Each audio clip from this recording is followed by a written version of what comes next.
Night after night, as the clock ticked past midnight, I found myself trapped in an eerie routine. Alone in my room, buried in my books, the stillness of the night would be disrupted by an inexplicable sensation. A soft but persistent tapping on the back of my neck. Confused and unnerved, I would turn around in my chair, scanning the dimly lit room for any signs of intruders or mischievous pests. Yet each time, my search yielded nothing. It was as if the room itself was playing tricks on me, a mischievous specter haunting my solitude. The nightly disturbance began to take a toll on my sanity, and more significantly on my sleep. As the taps persisted, I found myself growing more fatigued, unable to escape the torment that awaited me each night. It was during one of these exhausting days that I encountered an old janitor in the labyrinthine corridors of the university.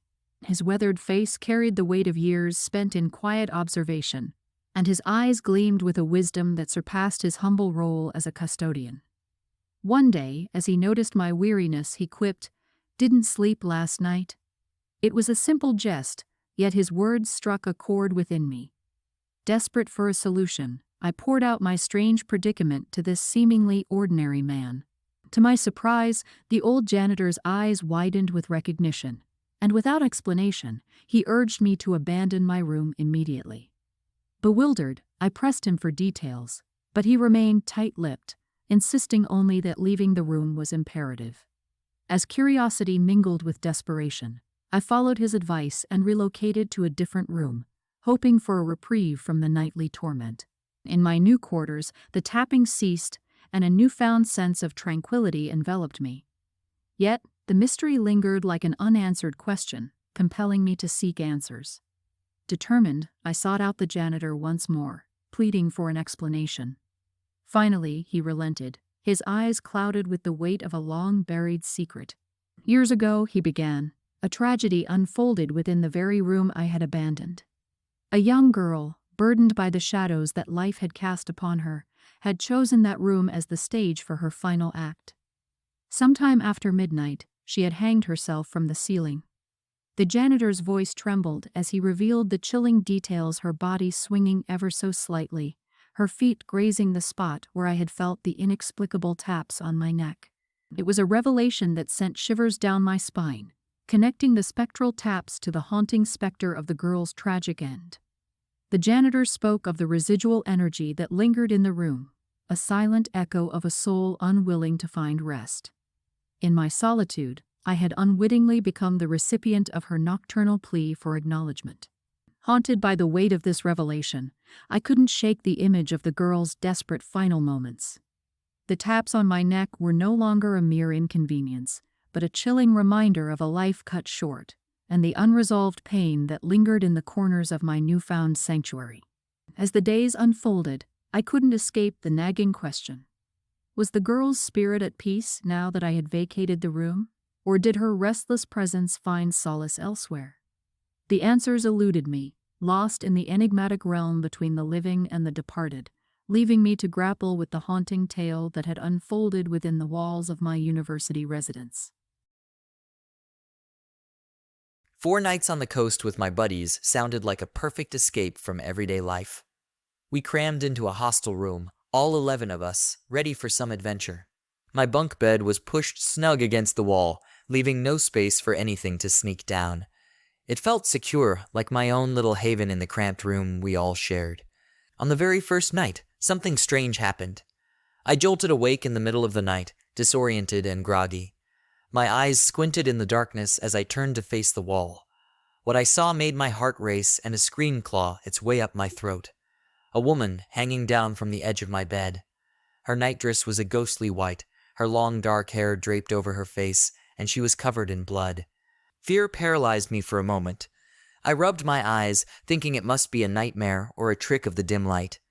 But when I opened them again, she was still there, an unsettling specter defying explanation. Panic set in, and I fumbled to grab a torch, my hands shaking as I pointed the beam at the spot where the eerie vision had been. To my utter confusion, there was nothing. No woman, no blood, just the empty space next to my bed. The hair on my neck stood on end as a chill ran down my spine. What had I just witnessed? Was it a ghost, a figment of my imagination, or something else entirely? My friends, now wide awake and concerned, bombarded me with questions. Who screamed? What happened? They asked. I wanted to share my terror, to find comfort in the reassurance of others, but fear held my tongue hostage. How could I explain what I had seen when I couldn't make sense of it myself? As the days rolled on, I tried to convince myself it was a prank, a joke gone too far by my mischievous friends. Yet, a nagging doubt lingered. The gap between my bed and the wall was too narrow for anyone or anything to fit through. The unease grew, fueled by the unsettling image that continued to haunt my thoughts. Each night became a battleground between sleep and the anticipation of another spectral visitation. I dreaded the moment my eyes would flutter open in the dark, unsure of what twisted apparition awaited me. The laughter and camaraderie of the day melted away in the face of the inexplicable, casting a shadow over what should have been a carefree trip. The tension among my friends escalated. They could sense something was amiss, but my reluctance to share the bizarre encounter only fueled their frustration. The room, once a haven of shared laughter, now echoed with an unspoken fear that hung in the air like a thick fog. As the final night approached, I couldn't escape the feeling that the answer to the mystery lay just beyond my grasp. The coast, once a destination of joy and exploration, had become a backdrop to an enigma I couldn't unravel.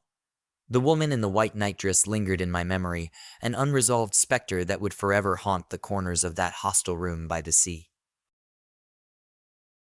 In my college days, I found myself in a hostel, room 307, a place with a tale whispered in hushed tones. The haunting story of a student who had taken her own life years ago. The ghostly rumors echoed through the halls, chilling the air with an unspoken dread. But I didn't believe in ghosts or supernatural, so I was okay with that room which was dreaded by most of the students. The stories cast a shadow over the room, but like any skeptical student, I dismissed it as mere gossip, assuming there had to be a logical explanation. One detail that stood out was the security guard who quit on his very first day, claiming he had encountered something supernatural. During my initial month in the hostel, strange noises became an unwelcome companion to my late-night study sessions. Curiosity, mixed with a tinge of fear, led me to investigate the source of the eerie sounds. Late one night, the clock stubbornly ticking towards 3 a.m., I ventured to the peephole on my door. As I peered through the small glass lens, my eyes widened at the sight of a girl. She wore a striking red dress and matching heels, possessing an air of classic beauty. Oddly, she seemed out of place, strolling down the corridor in the dead of the night. Her footsteps echoed softly, but her gaze remained fixed on some distant point, oblivious to the world around her. Relief washed over me as it seemed she hadn't noticed my watchful eyes. Just as I began to ease my troubled mind, a shiver ran down my spine. A voice, chilling in its clarity, pierced through the silence. Staring right back at me through the peephole, she said, "Knock, knock," the words carrying an eerie weight. My heart skipped a beat as I stumbled backward, the echo of those two words lingering in the air. I hesitated, caught between disbelief and a growing sense of unease. It couldn't be real, I told myself. Perhaps I had imagined it, the exhaustion of exams playing tricks on my mind. Yet, the memory of her intense gaze and the ominous words lingered, refusing to be dismissed. The following days were a blur of uncertainty and anxiety.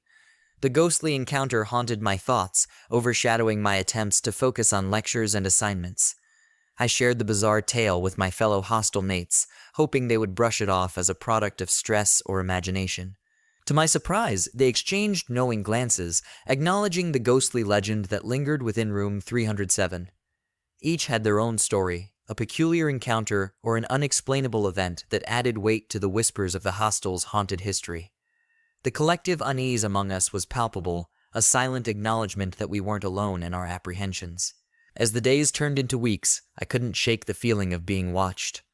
The hostel, once a place of camaraderie, now carried an otherworldly tension. I tried to rationalize the experience, seeking solace in the skepticism that had initially shielded me from the ghostly tales. Yet every creak of the floorboards, every flicker of the lights, reignited the unsettling memory. The girl in the red dress and her haunting words remained etched in my mind, a spectral presence that refused to be ignored. The hostel, with its hidden secrets and lingering spirits, became a place where the line between reality and the supernatural blurred, leaving me forever changed by that fateful encounter through the peephole of room 307. Living in the hostel meant sharing our space not only with fellow students, but also with the warden and his family. It was a tight-knit community, and we all became familiar with each other's lives. One night, the warden's 6-year-old daughter went to bed with a slight fever. The next morning, the unthinkable happened. She passed away. The hostel, once filled with the laughter of children playing, now echoed with the quiet sorrow that comes with an untimely loss. In the aftermath of the funeral, my roommate and I felt a shared sense of responsibility. The family's pet cat, now seemingly alone in their home, needed care and attention. We decided to step in and lend a helping hand. With heavy hearts, we made our way to the warden's house, a place now marked by grief and a lingering sense of absence. As we entered, the atmosphere felt heavy with sorrow. We exchanged somber glances, knowing that our small act of looking after the cat was a meager attempt to offer support in the face of unimaginable pain. My friend, driven by a mix of curiosity and the desire to distract herself from the weight of the situation, decided to explore the rooms. She tiptoed into the warden's bedroom, where memories of his daughter lingered like echoes of laughter. Behind the curtains, she felt a gentle brush against her foot.